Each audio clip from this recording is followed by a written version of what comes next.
Hello, very beautiful community. Hello, very beautiful community. Let me know if you can see me and hear me. So, let's see if I can get a bit of feedback. And what we're going to do today is talk about my health, but also potentially about your health if you have questions about your chronic illness journey. I'll start by saying a tiny bit about where I'm at with my health, about ME, and about long COVID. And then we'll just explore and engage together. I don't want to do these too often, although I'm thinking of doing them more often on the Vlad's and Me channel. If you're interested in my talking about long COVID and myalgic encephalomyelitis, go there, subscribe. So let's, little by little, begin. It'll be a smaller group today because we're talking about health. But let me know again on sound and picture. Have you got sound and picture? It's a very small room, so might be slow to get feedback.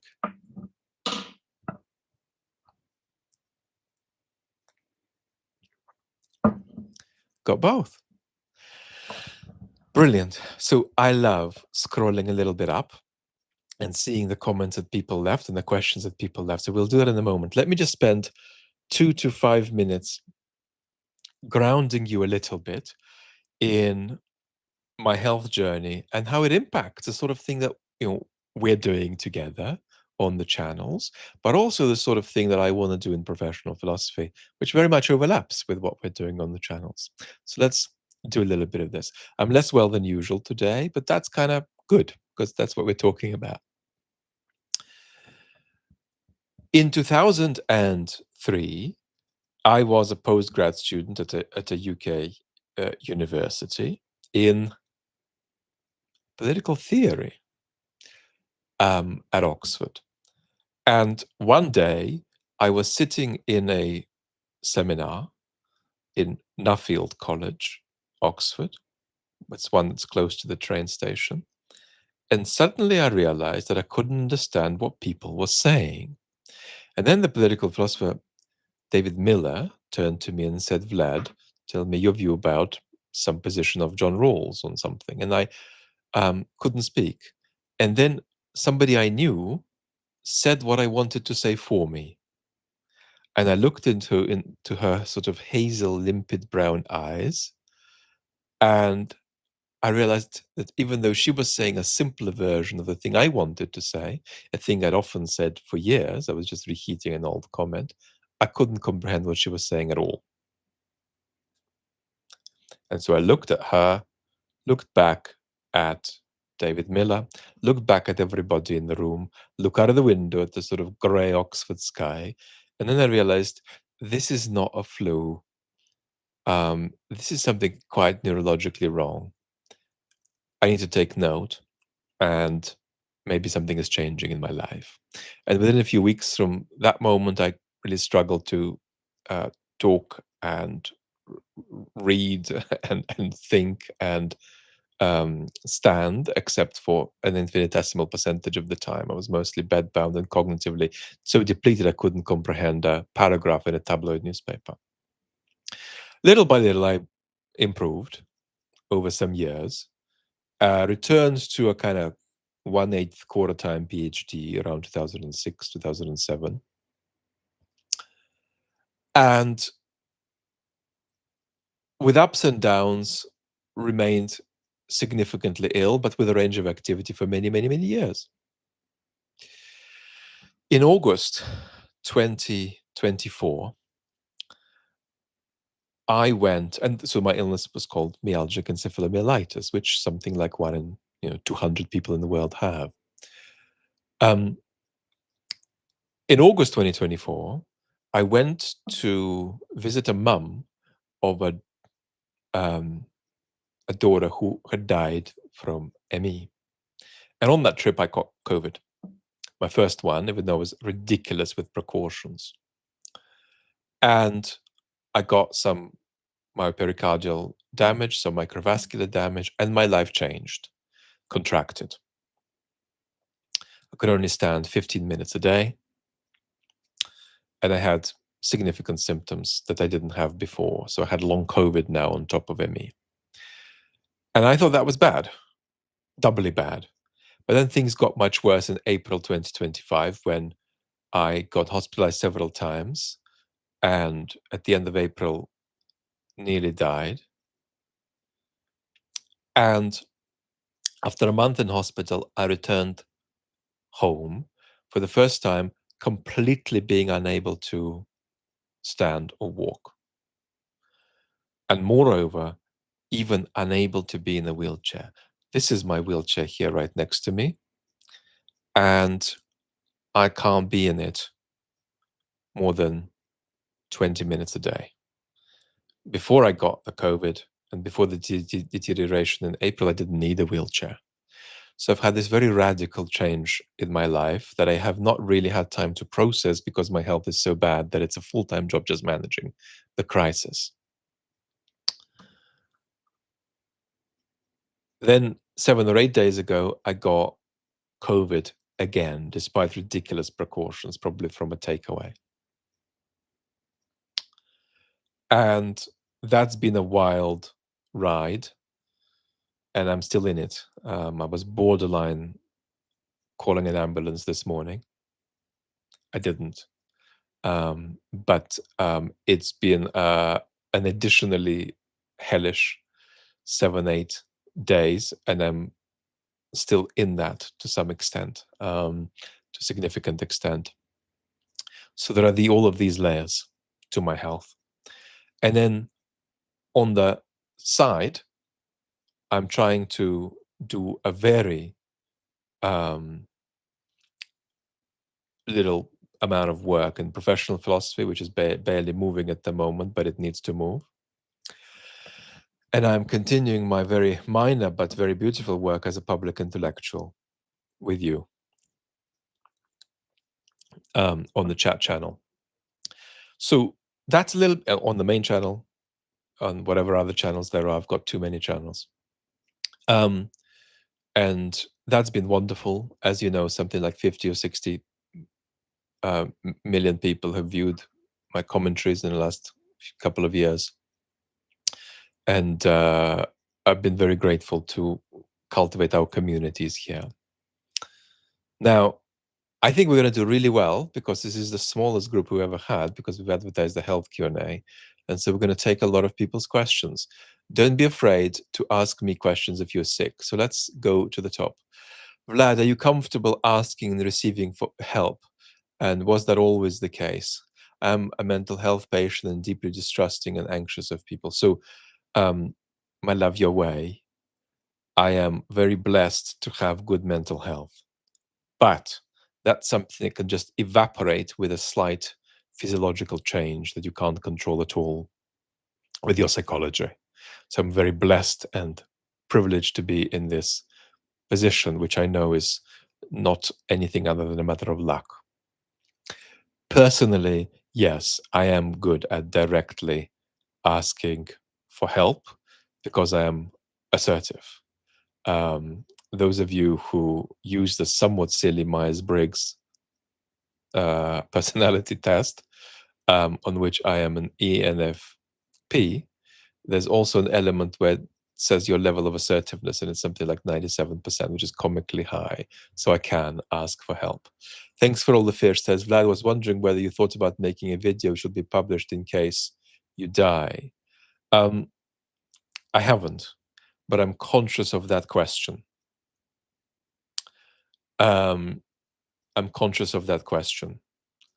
That's to say, I don't know what my life expectancy is, and I am conscious of leaving something constructive. But I'm not a fetishist about this. I mean, I have 20, 30 years of philosophical notes, but I don't fetishize them into the idea that there must be some kind of masterpiece of a book once properly assembled by some kind of hard-nosed and rigorous philosophically minded person if I'm not here. So that's kind of how I think about that. Russell, how is medical research on ME, it's better than ever, but it's really bad. Not because people in the field aren't doing a good job. People are doing an absolutely heroic job, but it's just not enough people and not enough resources. And often it's a matter of resources not being properly directed. So the National Institutes of Health largely wasted $1 billion that could have gone to properly taking a look at how long COVID works. So what we have is a sort of astronomical imbalance between the number of people who are affected by ME or long COVID, and in my case, both. I don't regard the two as the same illness in my case because long COVID just adds microvascular damage on top of my ME. Um, but we've got a very large population of people with ME, a large population of people with long COVID, of course, a big overlap between these two populations, devastating economic impact annually, right? In the US, it would be in the tens of billions annually.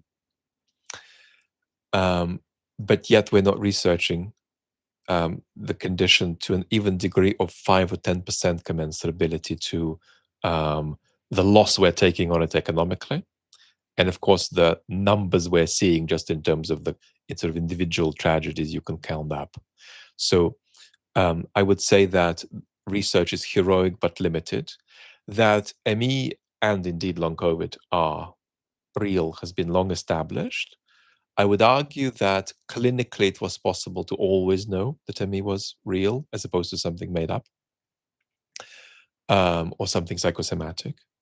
But that got really proven in the research beyond all doubt, not just clinically indicated, probably into the 1990s. So since the mid 90s, it has been clear that ME is a very serious neuroimmune condition, which is one of the most disability inducing and suffering inducing conditions on earth, with the exceptions of fatal conditions a few weeks out of death. Ross, do you think there are many people who initially follow you because of your concern for ME issues and take an interest in your politics afterwards? A very tiny percentage. So the way I would put it would be you take the percentage of a national population that has ME or long COVID, and then triple it with me, or maybe quintuple it with me. That's about it. So the overwhelming majority of people who follow me are not chronically ill or disabled. But the small minority of people who are chronically ill and disabled is greater in my community. And especially when you look at it in the community, like the 1,000 or 2,000 people who are most engaged repeatedly, I think those people are, you know, more disproportionately impacted by chronic illness. But again, it's a tiny minority still. Most people who watch me, the overwhelming majority, are, fingers crossed, healthy. Jason, how do you handle daily living right now? Do you have carers? And also, how do you manage fear in the acute episodes of vascular damage? So, it's even worse than I suggested in my personal case because I have a partner who 3 years ago was a perfectly healthy documentary filmmaker for the making films for BBC and PBS. 3 years ago, she got COVID. She's going to get her anniversary in a week or so. And her health has been affected very significantly, but she's done a lot of improving. But right now, with this second COVID infection, she's badly knocked and she can't stand, and she's meant to be my carer. So we've got a difficult situation. We've got my sister here from Portugal helping out. So that's my care situation. Unfortunately, I have a partner who is also sick. How do I handle living now? Well, it's amazing because it's still all very new for me. I don't know what it means to not be able to stand. I haven't processed that. But standing for me right now is catastrophic. It would lead to 2 or 3 days of extreme suffocation if I try to semi-stand for 1 second. That's extraordinary. We're trying to work out with my medical team why it's that extreme. How do you manage the acute episodes? There are many. There was a really bad one this morning which was, fingers crossed, possibly partly a reaction to some change of meds. Um, it's extremely unsafe. I mean, at the moment, something like 20% of my time is extremely unsafe, where I'm on the verge of deciding whether I need to be in hospital or not, but hospital will typically not help me. I've just spent a month in hospital. And in fact, I lost the ability to stand probably because the hospital mishandled me. In the first hospital, I was in the Homerton Hospital here in East London. I requested oxygen in the first 2 days there, and they refused it. And that probably played a very significant part in my permanently losing the ability to stand. Um, and that's a commentary. That's a commentary on the fact that in many ways, hospitals are a blessing, but also a threat to people with ME, a threat to people with long COVID, because they're likely to not just not help, but damage. Um, what percentage of professional medics have you found to be genuinely empathetic when it comes to invisible illnesses? So I'm lucky because no, I don't use a walker because I can't stand even for a second with a walker, which is shocking because I could stand absolutely fine in March. Um, mm, at the moment, my doctors are amazing, and we know they're not helping me.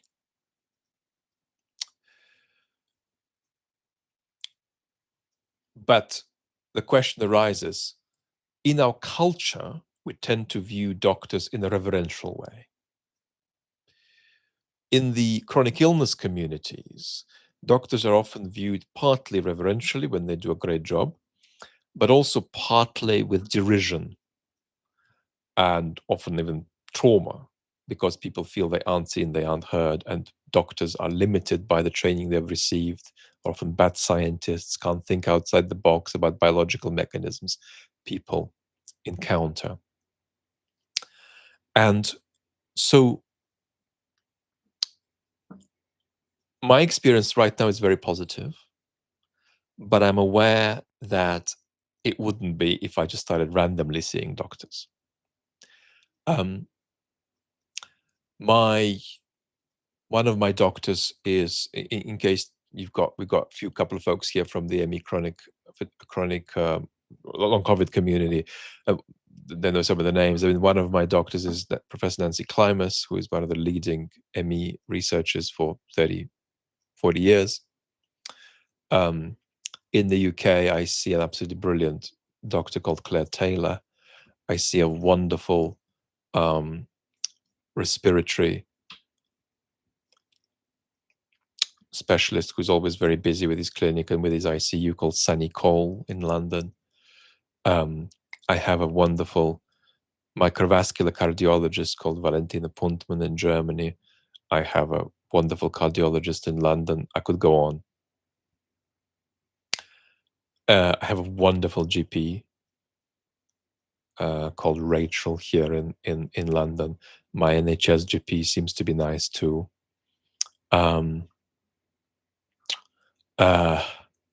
So very positive experience for me. Some of my previous doctors were also amazing, folks who've retired.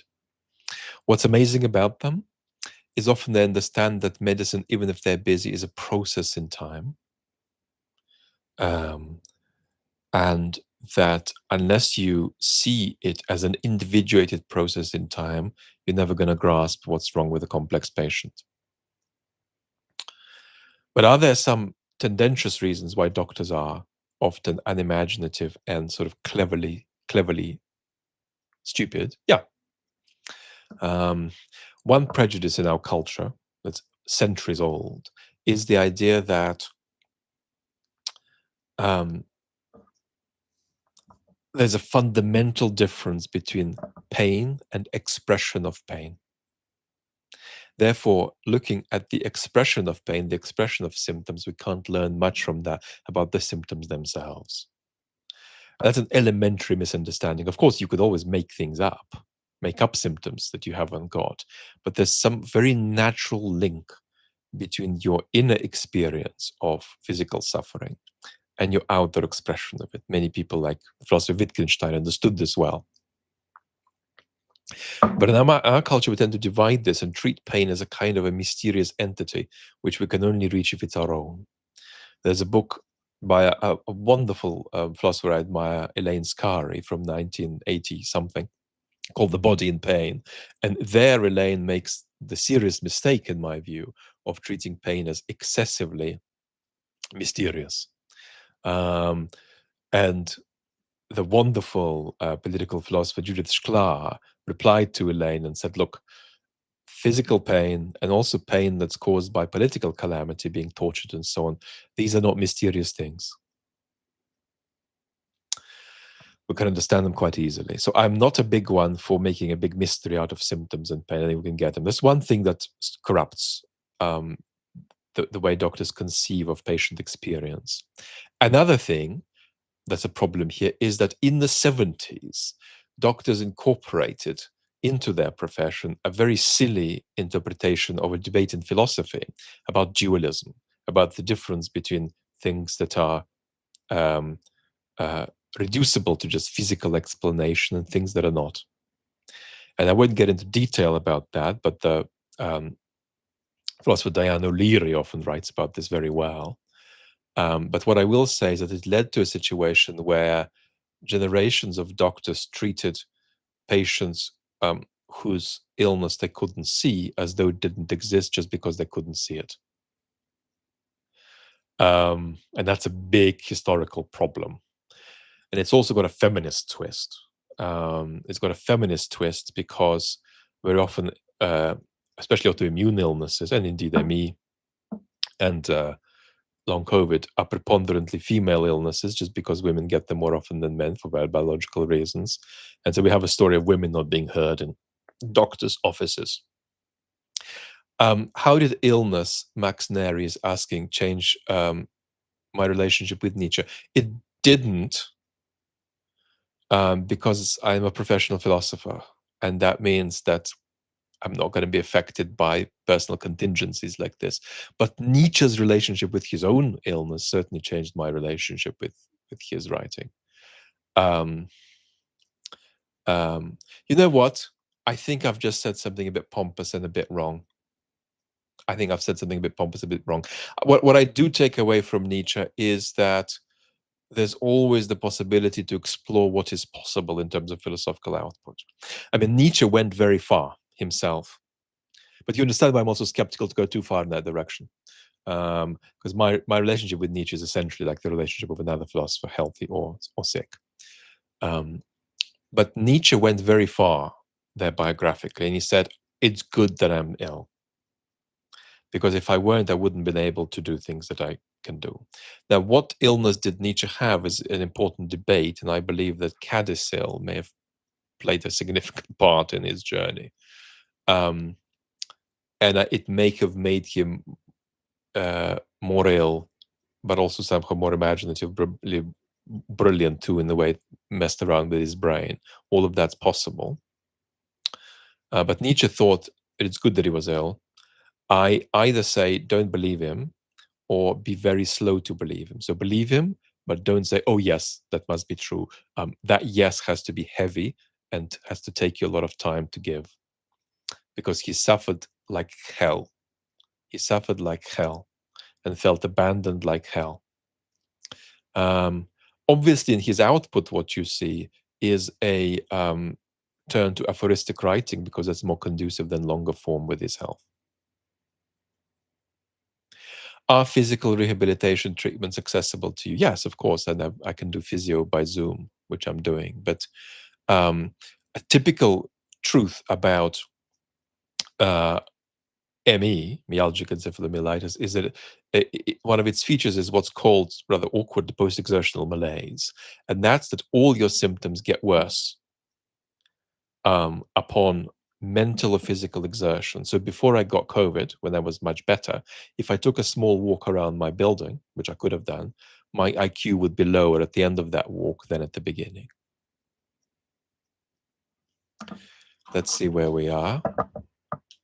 Lottie, Vlad, can you tell us what meds you're on? I'm not a big fan of listing those because there's a tendency by people who are ill with something similar to say, oh, that's what's going to work for me. And I don't want to do that. Maybe I will do that on the Vlad's ME diary channel. But obviously, I'm taking a lot of medications for the microvascular damage I've sustained in the last year.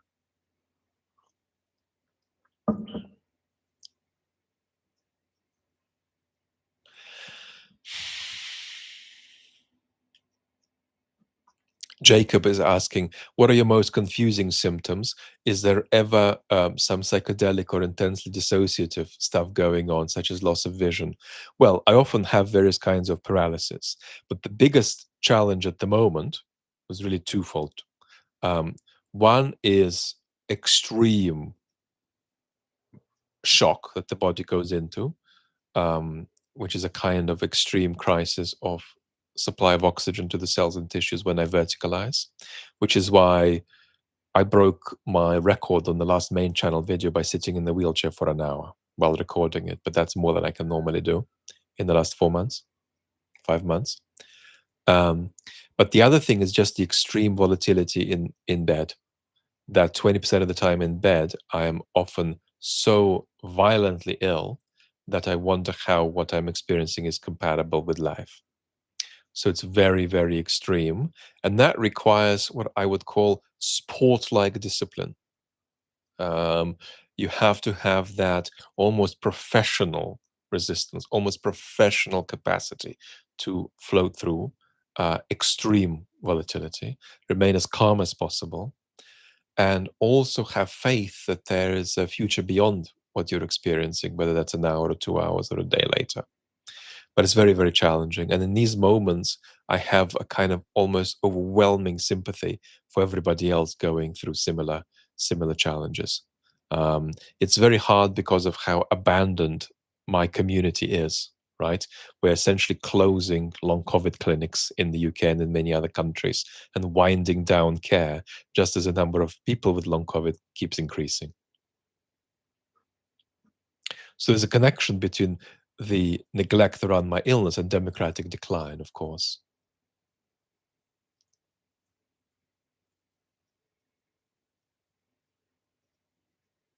Yes, a professional dedication to illness. Being really ill is a full-time job. It's a professional job. You've got to fly a plane, and if you let go too much, the plane will crash. So you've got to make a set of micro decisions all the time, but also not do it rigidly. Do it with a kind of appliancy. So let's see where we are. Just going to scroll up a little bit.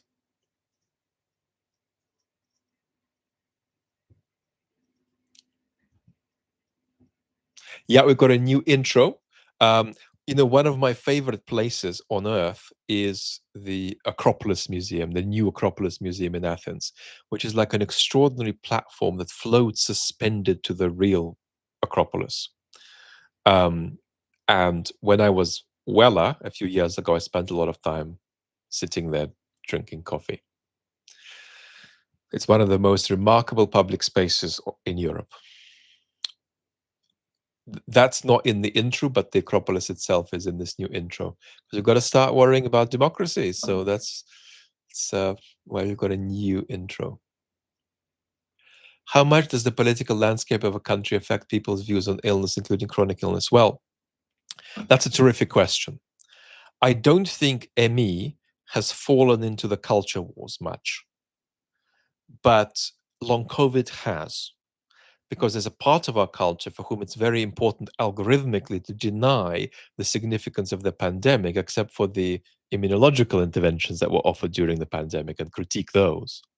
But in critiquing those, um, people in that algorithmic bubble need to undermine the reality of long COVID itself, even though it's just a catastrophe, right? It's affects so many people. Our economies are struggling.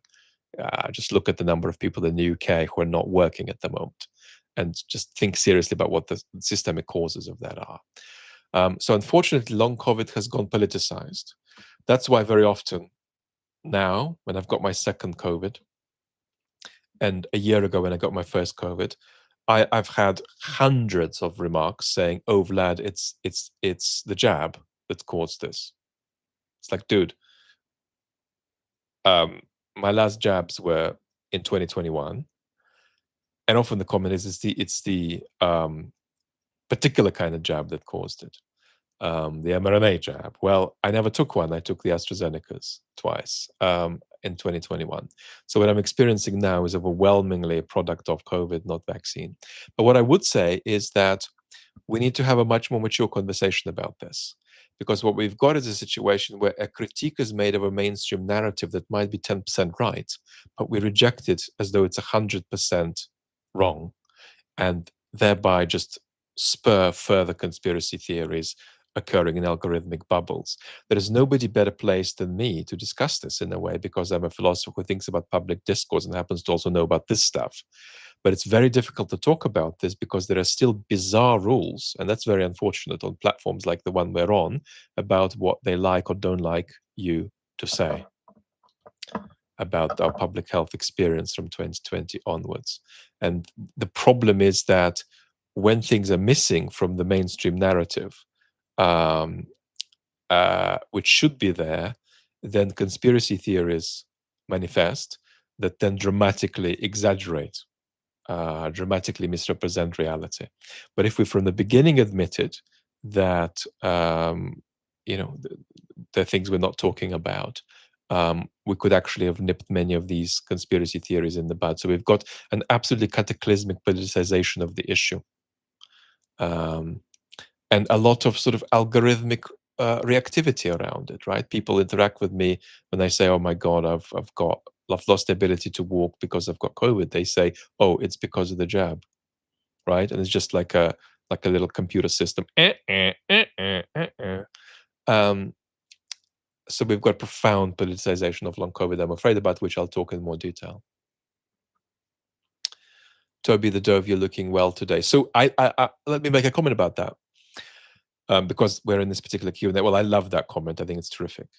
Um, Generally, be careful when you tell people that they're looking well who are chronically ill. And I love it because I'm highly confident and I am not introverted and I'm not traumatized. And so I love this comment. So keep on making it to me, right? But generally be a little cautious about it. Here is why. I've been ill for 22 years. 4 months ago, I lost the ability to walk. I'm in a kind of unmitigated hell 20% of the time. 100% of the time, I can't stand or even be in a wheelchair for a prolonged period of time. Right now, I'm even struggling with additional challenges because I've got COVID 2.0. I don't know what kind of damage it's going to do to me, because that damage often takes weeks to develop. So I'm in a kind of physical hell. Do I want to hear that I look well when I'm in that hell, right? Because what is the problem with that comment? It's sociopathic a bit. It's a bit of sociopathy, right? Because if you properly grasped what somebody is going through, you wouldn't say that, because you wouldn't want to hear it in my place, right? Now, that specifically does not apply to me. I'm a public figure, and I genuinely think it's just ridiculous and silly to go around and correct positive wishes I receive so that they're expressed into some kind of perfect way. That's ludicrous, right? But if you enter some kind of chronic illness community, or somebody in your family is chronically ill, let's say they've got to a family gathering, but they can only do that once a month, and you say, "Oh, you look really well." They're going to feel heartbroken, because they're going to feel, well, my life is bloody on, standstill. I can't do anything. I suffer so much. Nobody sees this. You're seeing me in the best moments, right? That's right. Now you're seeing me in the most stable moment. So I had to physically prep for this live. I had to be on this big oxygen machine before and so on. So know that when you're talking to chronically ill people, they're typically not going to like you saying, "You're looking well today." Toby, the dove, I love you saying that I'm looking well today. I appreciate it. But it's important to put that into this kind of context.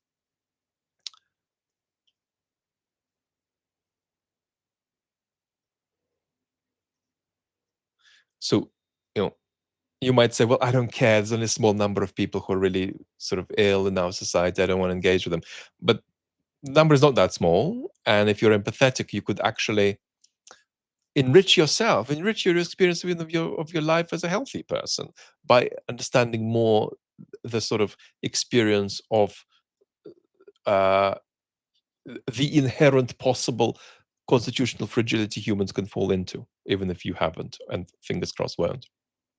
So keep telling me that I look well, but also accept this footnote, especially when you interact with people who are both ill but also a bit, overwhelmed by what they're going through and sensitive, and so they might just not be that happy to hear it because they just feel like hell and they're scared and struggling, and they'll feel you're not seeing them when you say that. Okay. Hi, Vlad. Always in a good mood in spite of it. Well, I am.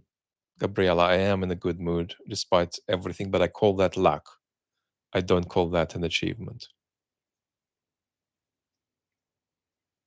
Emmy, please don't make a death video. Well, I don't want to. I want to be with you.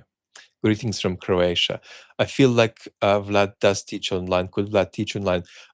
Could I teach university courses online? It'll be a waste of my time. It'd be a waste of my time because I can give more to philosophy by publishing in philosophy the way I can't now, but I hope to. And I can give more to our culture by speaking with the general culture. I don't need to be on a Zoom call with 11 undergraduates.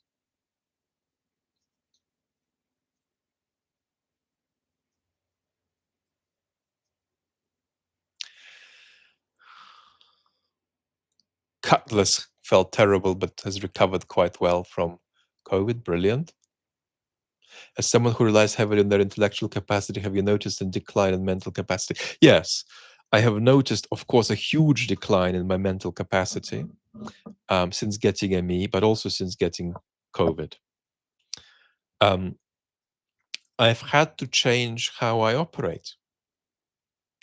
I'm a lot less charismatic and a lot less articulate in the way I speak, though I'm still charismatic and articulate. One thing I've changed was lists. Before I got sick in 2003, I would often say, well, what you've just said raises 7 issues. And on minute 15 of my remark, I'd get to issue 7 in a dinner party or in a philosophy seminar. And I would never not arrive at number 7 15 minutes later. Now I can only do 1 or 2 things at a time. And even then, it's a struggle. Also, I often use the words that come to mind rather than the words that I want to use. Also, when I'm less well, I often am more verbose and wordy, and I use simpler language when I feel better, interestingly. When I'm speaking to you all of the last few months, 50% of my energy is going not on the content of what I'm saying, but on just keeping on talking amid the cognitive wobbles and amid the physical symptoms. So there's a lot of, and this is not in an ethically condemnable way fake, but there's a lot of faking going on because I'm hiding how ill I feel almost all the time when I interact with the community. And that's to say that I'm engaged in all kinds of compensatory mechanisms. I'm not hiding how sort of deflated I am by how ill I feel. I'm not deflated. I'm positive. But I'm doing a lot of sort of little tricks of the trade to just keep on going, which are hidden. In many ways, the chat channel allows me to work better in that way because it allows me to just turn on the camera, say a few things. I don't have to remember points I planned to make and so on. On the main channel, it's much more systematic. Main channel videos are videos where I know exactly what I want to say and exactly the order in which I want to say it.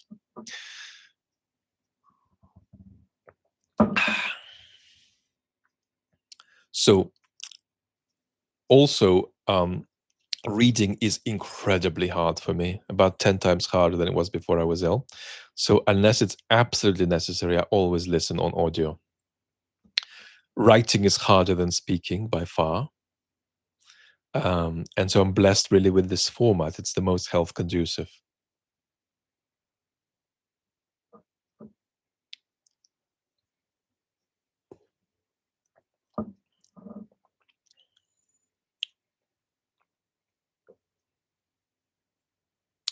Julia, hello, dearest Julia, is talking about Jordan Peterson being sick. I've been asked a little bit about what's going on. I can't comment. The only way I would be able to comment is if is COVID played a role, but even then, I wouldn't be the best person to comment.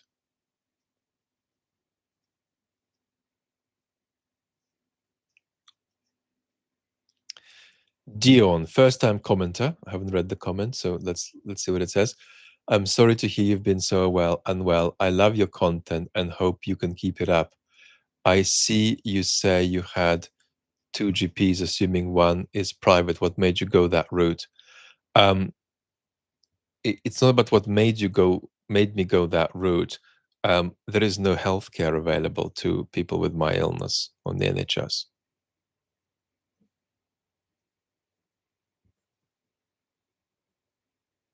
Now, ME, there's 400,000 people with ME in the UK. Long COVID, defined very broadly and loosely, let's say 1.5 million. A quarter of them are having very significant limitations experiencing on their activity. Maybe a quarter of those are absolutely in hell. A third of those are in hell. So talking about another 100,000, 200,000, whatever. So we're in the hundreds of thousands of people if you combine ME and long COVID. We basically don't have any treatment on the NHS. So it's like you're in the 16th century. You might as well be in the 16th century. Um, and that's also why, even when I was in hospital, in two hospitals over the course of a month, I had a lot of challenges with unbelievable medical stupidity and medical ignorance. And I had to bring in people from other hospitals who had genuine expertise in the conditions that I was manifesting, the microvascular conditions. So it's not that there is great private care either, but there's essentially no care on the national health system. That's why ME patients who go through other very serious health challenges, heart disease, cancer, often say, "Oh my God, it's a blessing." Right? I'll give you an example.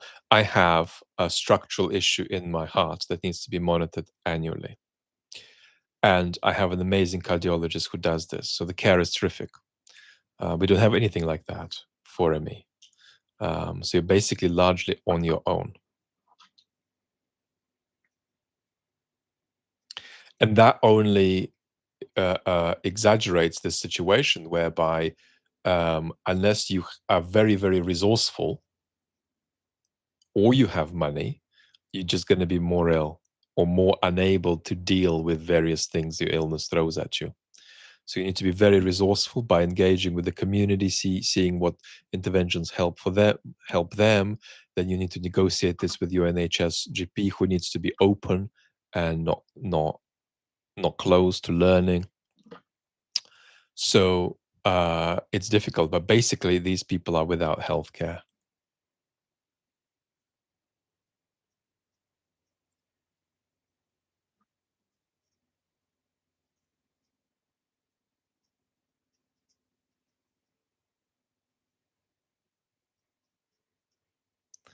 Tess, are you aware of any AI advancement that could help with your illness? I think the deployment of AI needs it also to be backed by funding and research for particular illnesses. We're not doing that.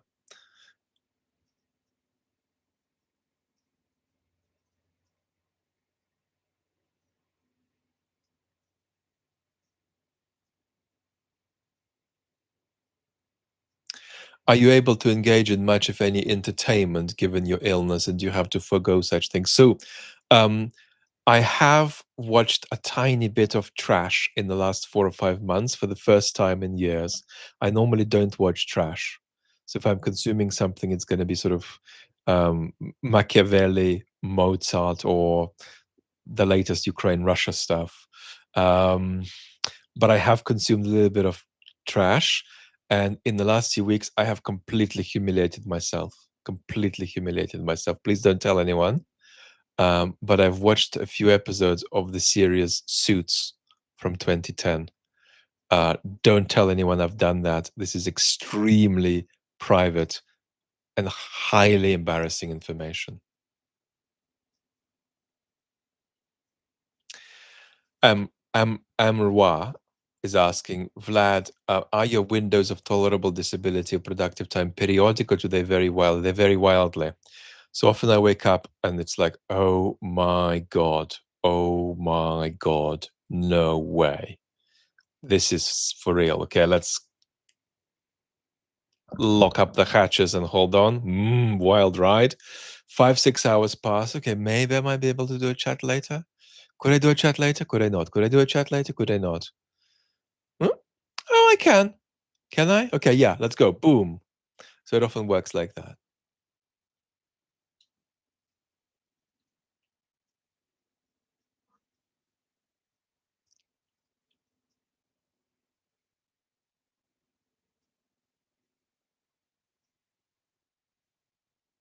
Yeah, I've watched a few episodes of Suits, and Louis Litt is my favorite character.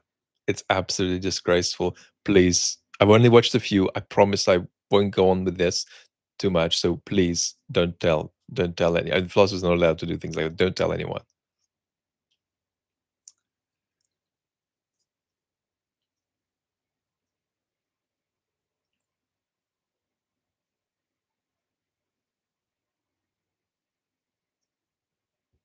David, truly shocked about what you're achieving, given how ill you are. Yeah, I mean, look, if you put a healthy person in my place for a month, they would be less productive than me and in deep shock.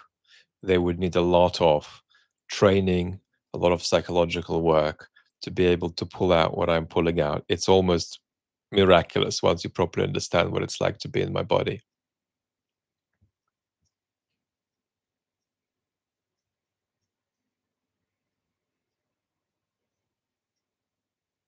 How is your sleep? I don't have a sleep problem in itself, but I have a huge sleep problem because of my extreme chest and back pains to do with the microvascular damage. So it's rare for me to get a good night of sleep. I've got a lot of machines. I've got 3 oxygen machines here. I've got one of those central sleep apnea breathing machines that I also, you might see me in one of those in the video. And um, I can't quite do, I can't quite wear it while sleeping. The oxygen push is too much for me. Michael, thank you. So I'm still exploring how to make this better. But the trouble is for me is that I probably do have a bit of central apnea, but it's not, it's primarily because like I have demons in my chest that I struggle to sleep, not because I'm as such unable to sleep.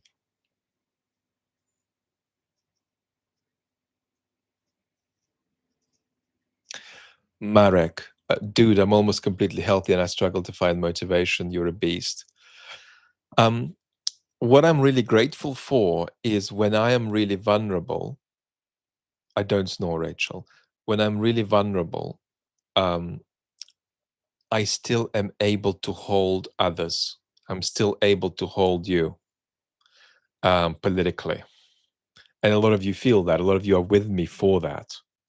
A lot of you are with me because you know that when the shit hits the fan more than it's doing now politically, I'm going to be stable, but not indifferent. I'm going to be caring, but grounded. And that's rare. Um, and I'm grateful that the tumultuousness of my physical health does not affect my externality. I have to be slow to criticize my brothers and sisters with chronic illness.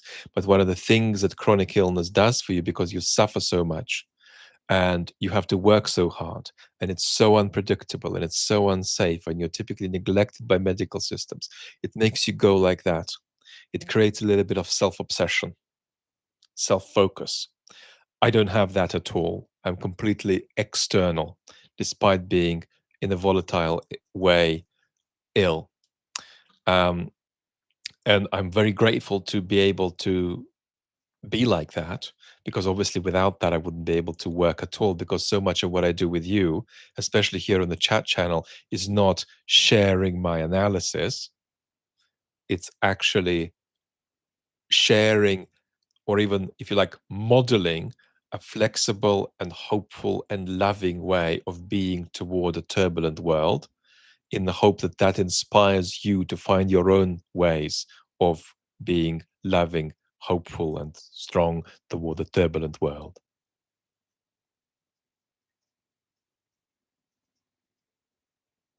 And that's so important, because I think that for all of the authoritarian revolution attempts that we're seeing in the United States, we're still in knee-deep water. We were probably in ankle-deep water 5 years ago. We're in knee-deep water now, but it's going to be about us swimming. Actually, it's going to be too deep to stand in 5, 10 years. But we'll swim. We'll invent lots of flotational devices, and so we need to keep ourselves really grounded, not just to not, you know, lose our shit, but also just to be effective as citizens. Because if we're not effective citizens, we're just going to lose to the authoritarians who are coming to get us.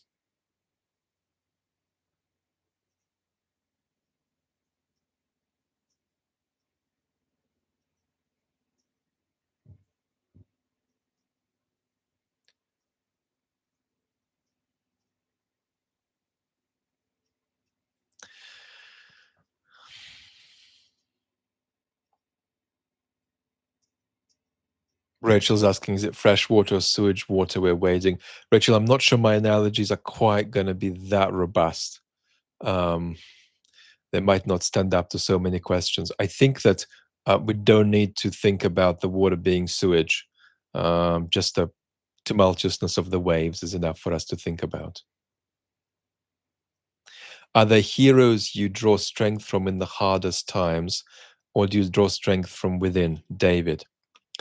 I draw strength from access.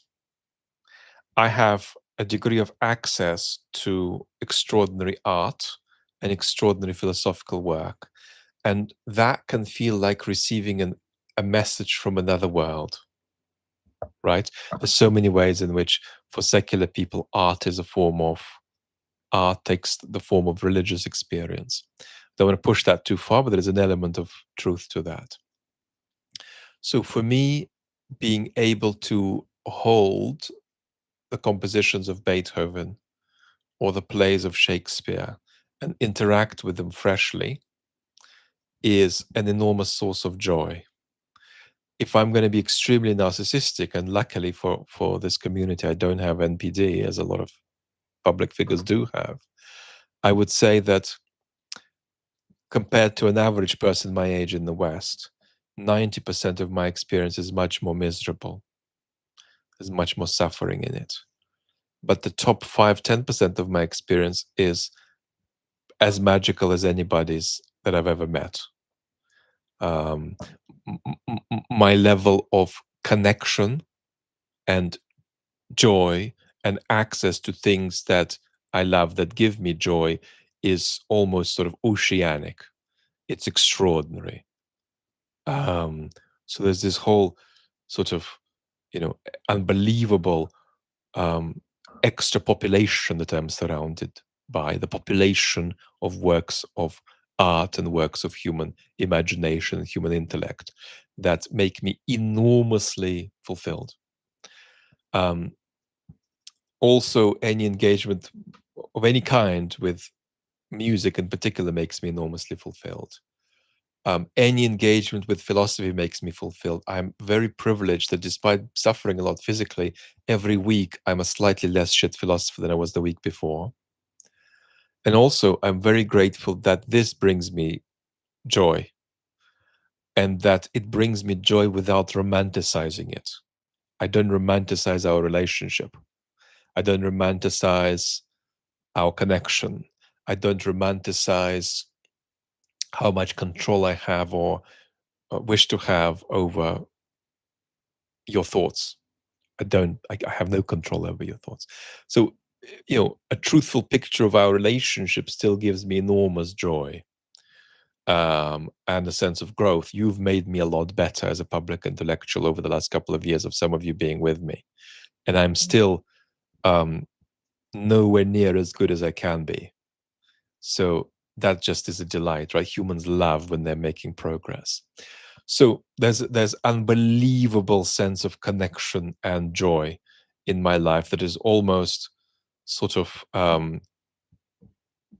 hyper real or otherworldly, and I cannot ever lose that unless somebody just does something to my brain chemistry. It's outside of my control. Does laughter cause a physical problem? Well, right this moment, um, I could laugh. I probably am focusing a lot on keeping my symptoms under wraps and focusing on sort of compensating for how ill I feel by sort of running on adrenaline a bit. So it'd be a bit. I'm a bit more tight than I would like to be, and I might not be able to laugh that much now. Um, Laughter in general is something I do a lot of. I often laugh at my condition. I often laugh at how ill I am. I often laugh at absurdities like that I can't reach my wheelchair and so on. Um, so I have a sense of the absurd that doesn't go away from me even when I'm profoundly ill.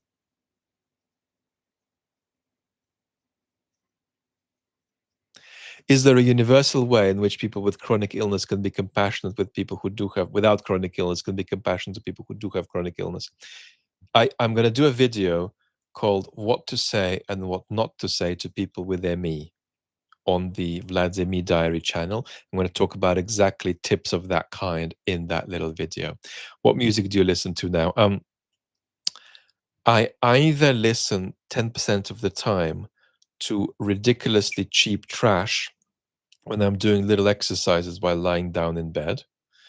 There could be psychological exercises like how do I not sort of feel overly stressed about some particular symptoms in my body. But most of the time, I listen to great recordings of classical music 95% of the time.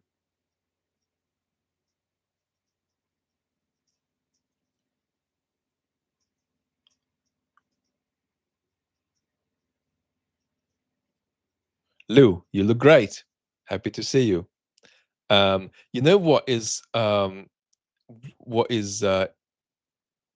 worse um, of the positive remarks to chronically ill people? You look well. So actually, you look great is great, but you look well is one that tendentiously you want to avoid. Um, you know, imagine you're being eaten by a pack of wolves, and the world typically says, "Vlad, so glad you're better. So glad you look well." Well, hang on. Wolf number 7 has just actually bitten me in a very sensitive area, and wolf number 4 is actually trying to bite my neck off. What are you saying? You're glad I'm so well? Thanks, thanks, thanks. I look well. Amazing, amazing. So, but I'm going to give some funny tips about all of that on the in that video of what to say and what not to say to chronically ill people.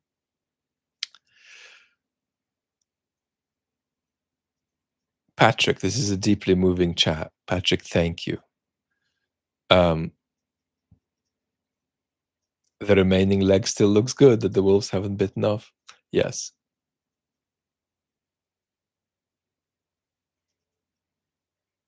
But what you don't want, let me just kind of contradict myself. What you don't want to do, and this is a big risk for chronically ill people because their vantage point, their perspective goes like that when they're really, really ill and often ignored, is you don't want to engage in sort of like language control of other people, right? You don't want to say, "Oh, you haven't said this in exactly the right language, and this language, this exact word gaslights me, and please can you stop using it and educate you?" Okay, you can go a little bit down that line, but don't go too far. Don't go too far.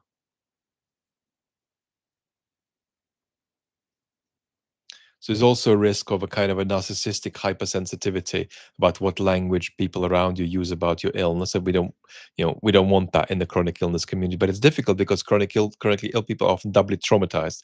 They're traumatized by their illness, and they're traumatized by the medical um, uh, institutions ignoring their illness. And so that makes people often hypersensitive to things that are not said in the most perfect way, and it could be interpreted as gaslighting. But my attitude is always, first of all, don't lose allies because of sort of you know fanaticism about word choice.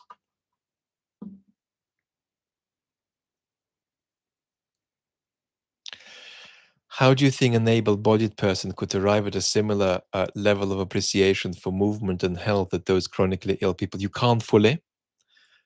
When something is taken away from you, you're going to appreciate it in a way that you never quite could when you had it. So that you can't quite get there. One thing that I suppose could get you close is deep meditation, where you're going to be more connected to your physical embodied experience, and you're going to appreciate more when you chew on a piece of lettuce that otherwise might feel tasteless to you, or when you make a step forward along the pavement.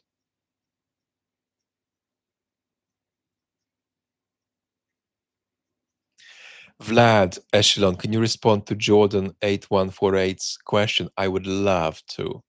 I just need to find it.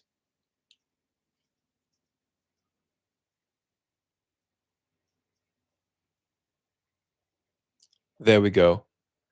Um,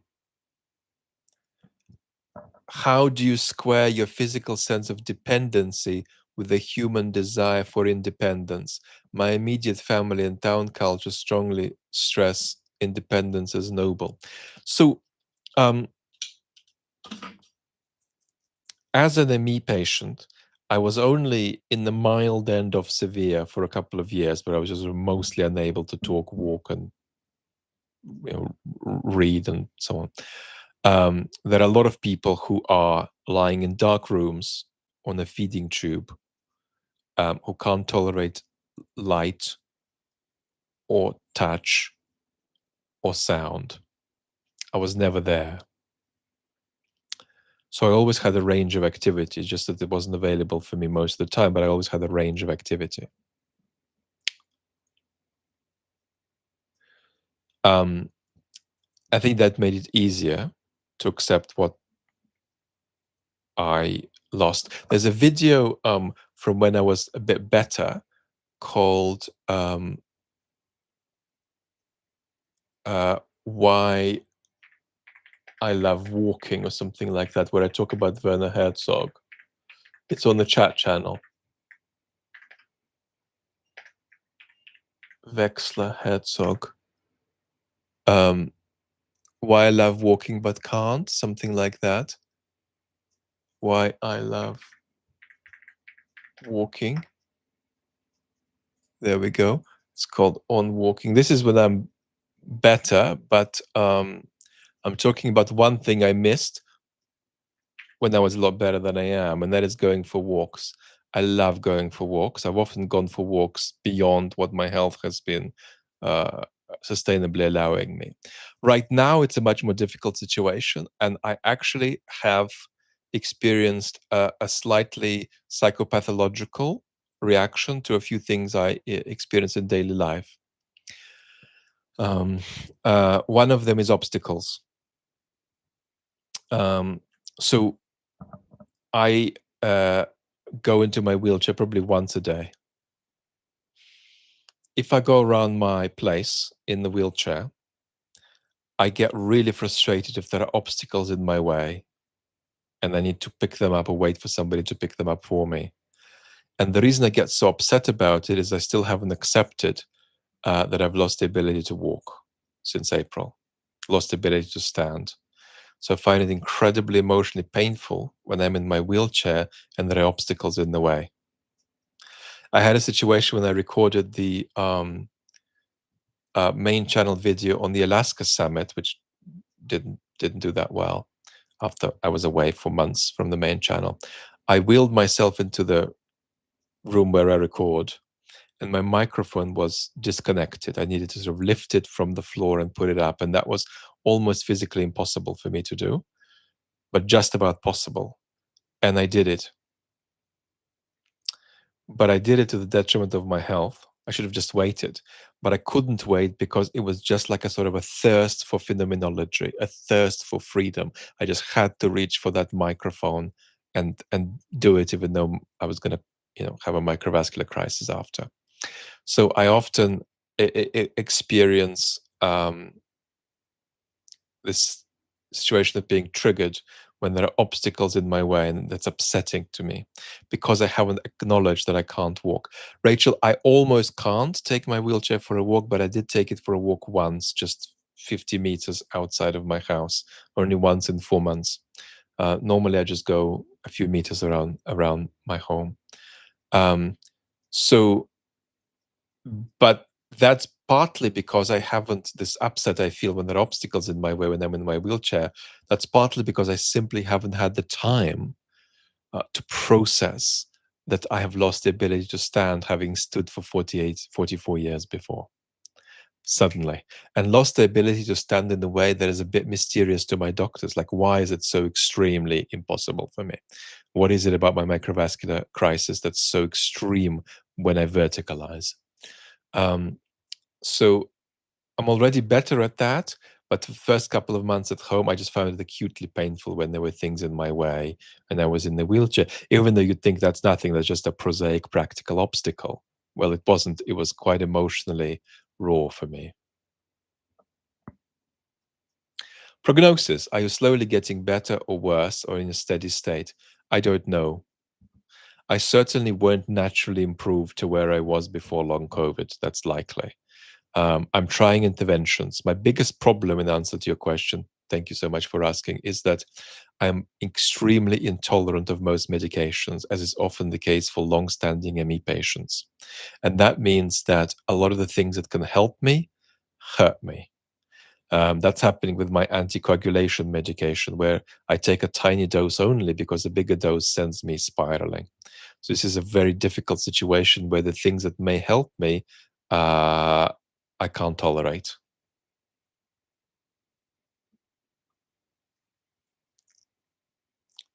The Zeke, good luck to your family. Good luck to your wife as she goes through this procedure.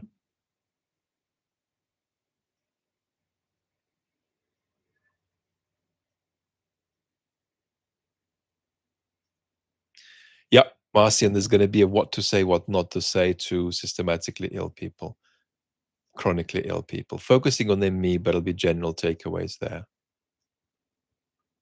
Jordan says, yeah, I watched that video and why I love walking multiple times. Thank you so much. You know, one of the things I should do if I'm better, get Werner Herzog on the channel. Werner Herzog on the main channel, yay or nay? Vlad, it is a privilege to be with you today, where we will talk about fever dreams in the jungle.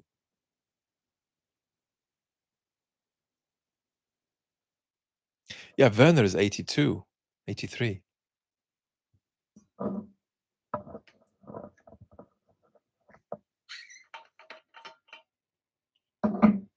Werner has a Russian wife.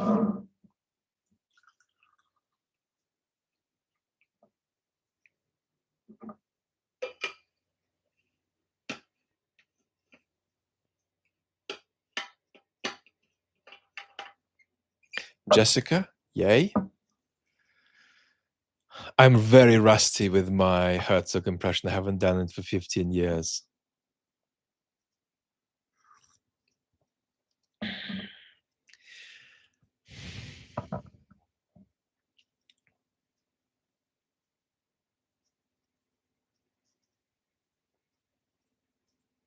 Is there ever a moment in which you feel no pain or any other symptoms? So the last time I felt no pain at all was in 2003.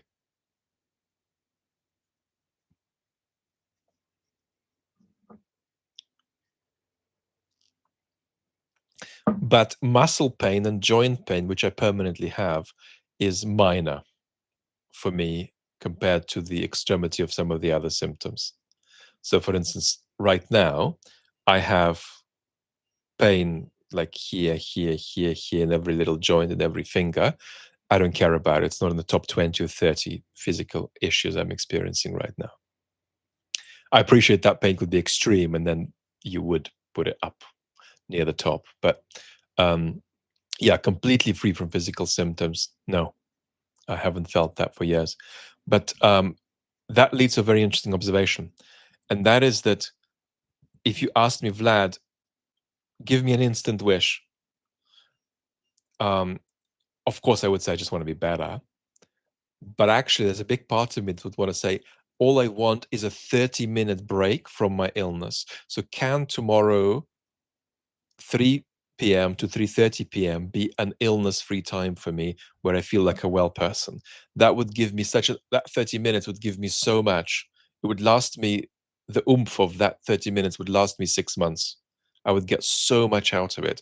I crave it so desperately. I would just do anything for a little time out like that, where I'm not working intensely pushing up rocks up a hill.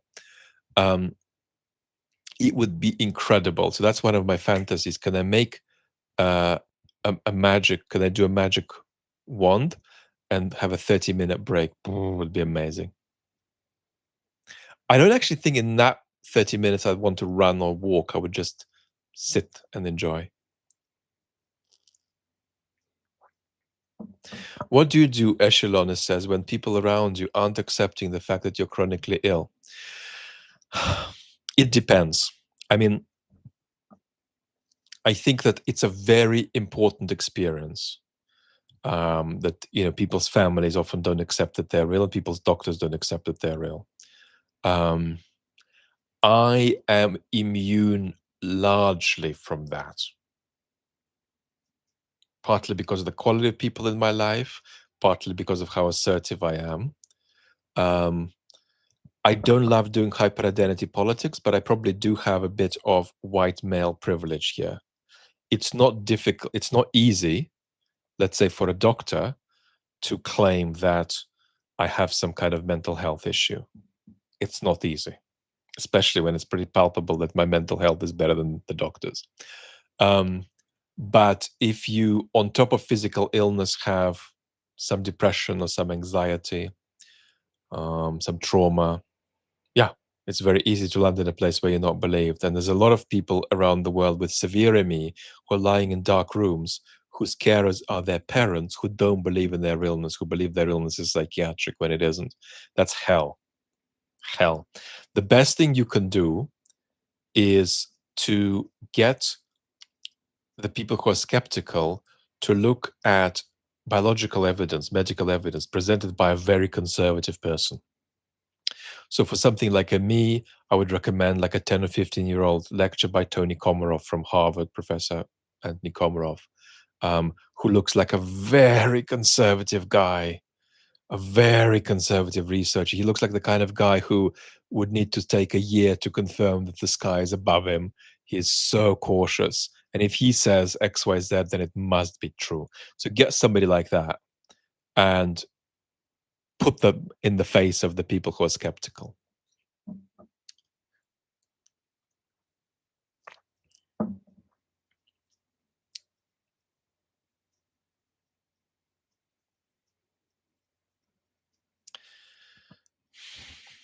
You explain serious issues to your audience, rationalizing why it happens.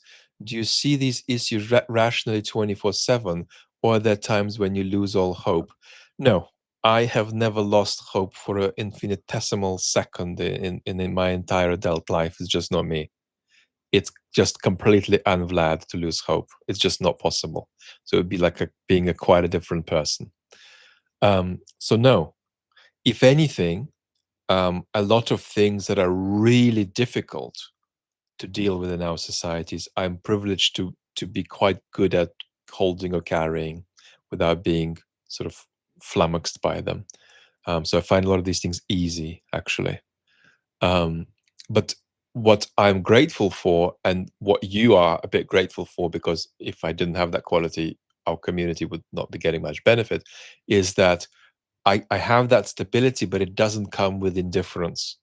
Like, I care achingly that you are anxious about your democracies. I spend 20 times a day thinking about that.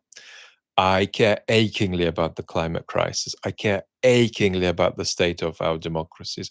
I care achingly about what's happening in Ukraine. So it's that the stability I have does not come with indifference. That's important for me. But where I'm lucky is that exposure does not drain me. Exposure to the calamitousness of the world, which often can generate a kind of psychology of moral disgust. Well, so many terrible things are happening in the world. Might it not be the case that we should just give up on the world? Well, I never feel like that. And that's partly also because I love humans as they are, not as I would like them to be. What is it about a me that makes it that professionals mistake it for a psychiatric issue? Well, most professionals don't anymore. In the United States, most professionals don't. In the UK, I would say that something like 70% don't, but maybe 30% of doctors who aren't properly educated still think it could be a bit of both, could be a bit physical, a bit mental. The reason for that is actually a little bit difficult to talk about because as soon as you talk about it, you sound like a lunatic.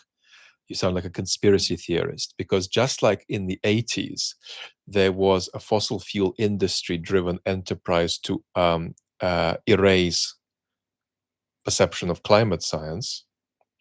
So there was an enterprise by what's called the biopsychosocial model in psychiatry to erase ME. And we need a lot of journalism and a lot of sociology on that enterprise.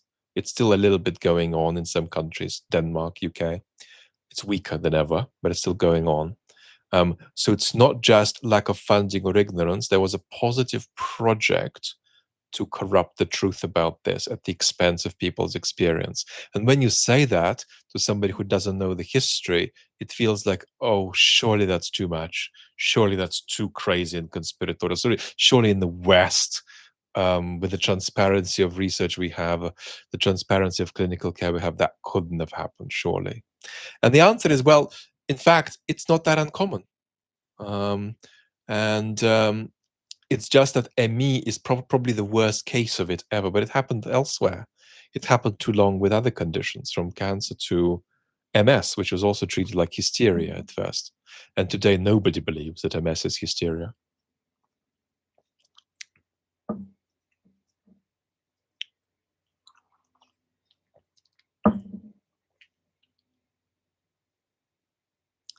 Lou,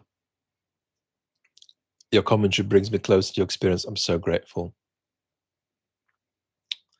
Um, the trouble we've also got, however, in our culture is that there are a lot of amazing psychiatrists, but psychiatry itself as a discipline is in partial existential crisis about what it is. It's sort of awkwardly falling in between the psychoanalytic, the biological, and the sociological. Um, and it's having a very difficult conceptual time at the moment, psychiatry. It's really a discipline in trouble in many ways.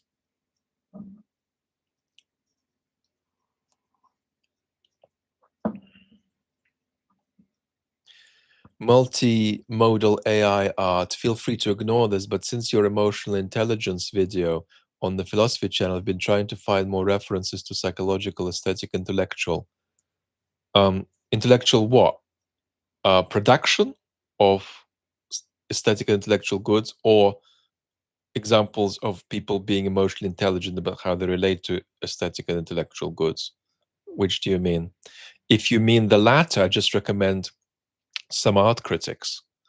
Read some David Sylvester or Robert Hughes about visual art, for example.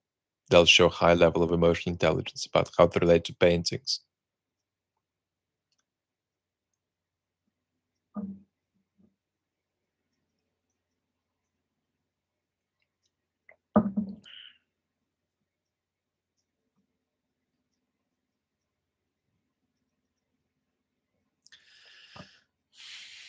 Do you think psychiatry would benefit from psychoanalysis in a way most psychiatrists aren't willing to admit? I don't think psychiatry can incorporate psychoanalysis.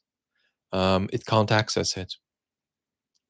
And so it's just not something psychiatry can do, except in the sense that you could send a psychiatric patient to psychoanalysis. Okay. But it can't do that. So the question is, what should it do? What can it do? It sort of straddles between the psychological and the biological in conceptually awkward ways, which need to be clarified for the discipline to be properly sustained.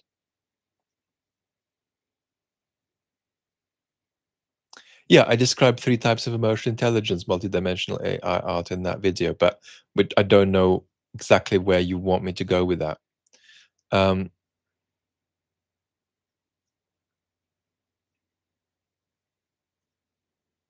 let's go 10 more minutes. I've loved having this smaller group, beautiful community.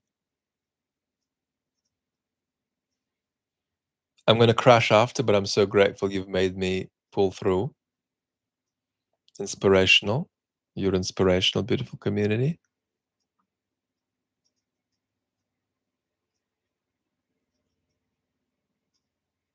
Yeah, I'd love to comment on Czech politics, but not right now because we're doing health stuff. So do you mind trying me again? If you're utterly desperate, email me a couple of times. And that often gives you a chance of a good chance of a reply. Very slow reply, but maybe. Giza, your level head helps me ground myself. Praying for you, Vlad. Thank you, Hatch76.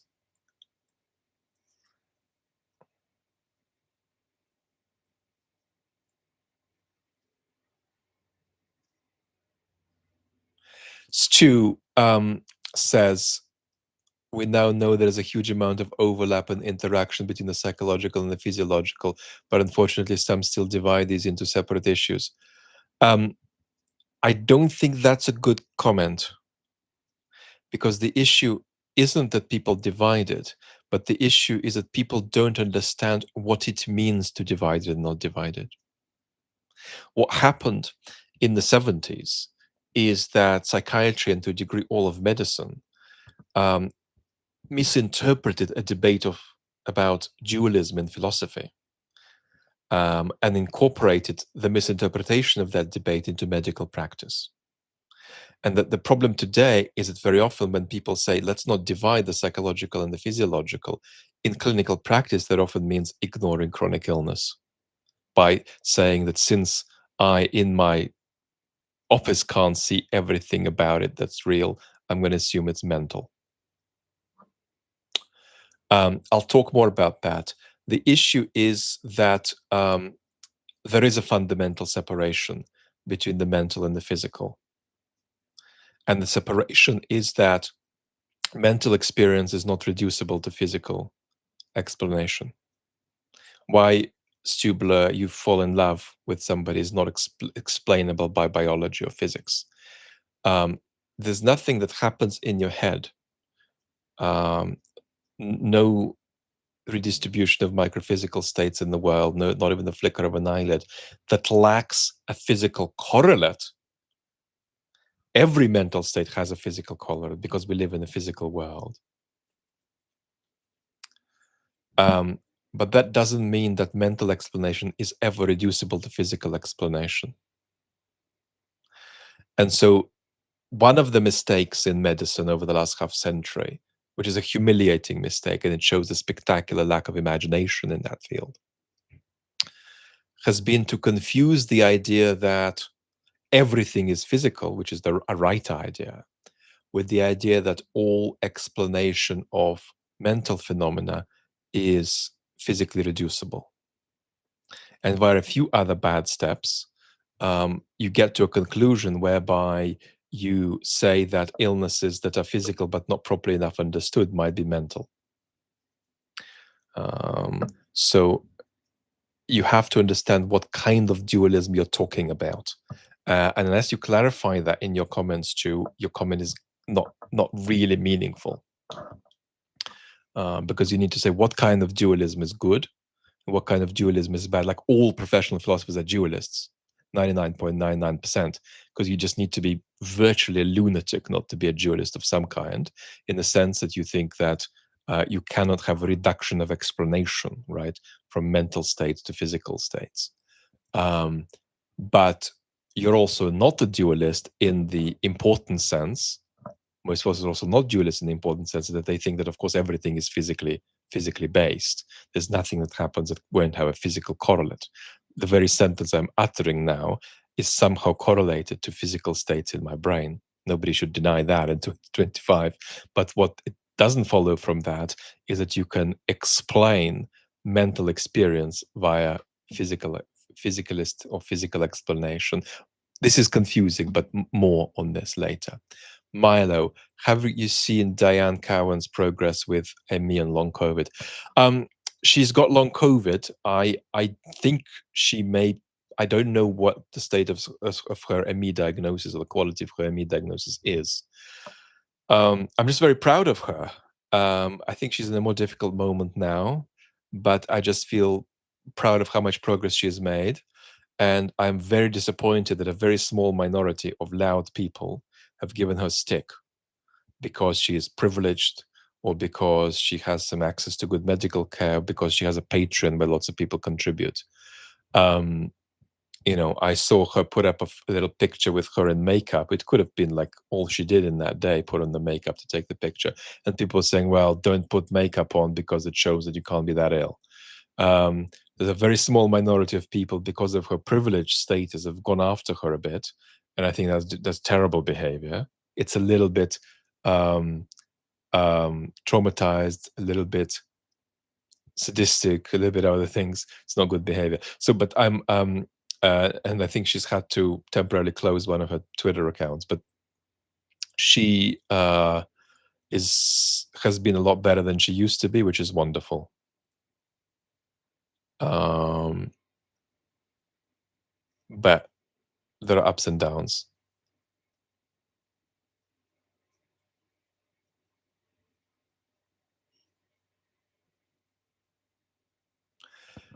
Yes, to mental and physical components interact, but we need to explain how. Um, what's the relationship between the physical object and its mental correlate? The mental item and its physical correlate. Enough for today, but we could do this on the philosophy channel.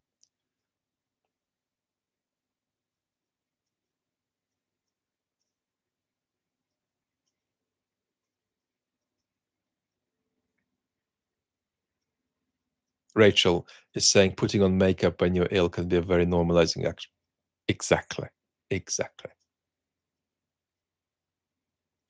I often want to actually put on a nice shirt. I don't have any nice shirts, but a sort of one of my usual white shirts that I enjoy having on, even if I'm not, going anywhere. Um, so I don't want to be in bed in like low quality fabrics or whatever. So this stuff matters.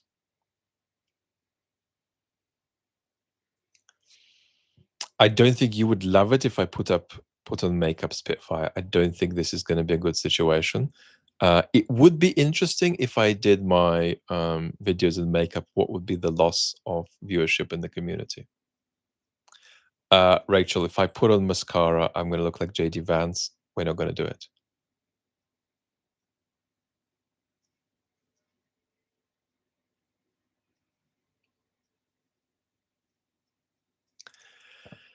Well, how would I feel about building a Vlad GPT? I'm not going to be against it, but I want you to think for yourselves. We'll talk another time about why we can be cognitively depleted by excessive interaction with Chat GPT and other such things. So beautiful community. We kind of just chatted around. I'm not sure. I thought I'd take us deeper into the experience of illness. Somehow it didn't work, but I think we went a little bit of the way. And I think that's okay. So I'm very proud of you for helping me get through. I'm gonna crash till tomorrow. Wish me luck, and I wish you luck. if you're going through big, challenging stuff. And if the challenging stuff that's challenging for you are our shark-infested political waters, I'm going to be here for you. Lots and lots of love, and talk soon.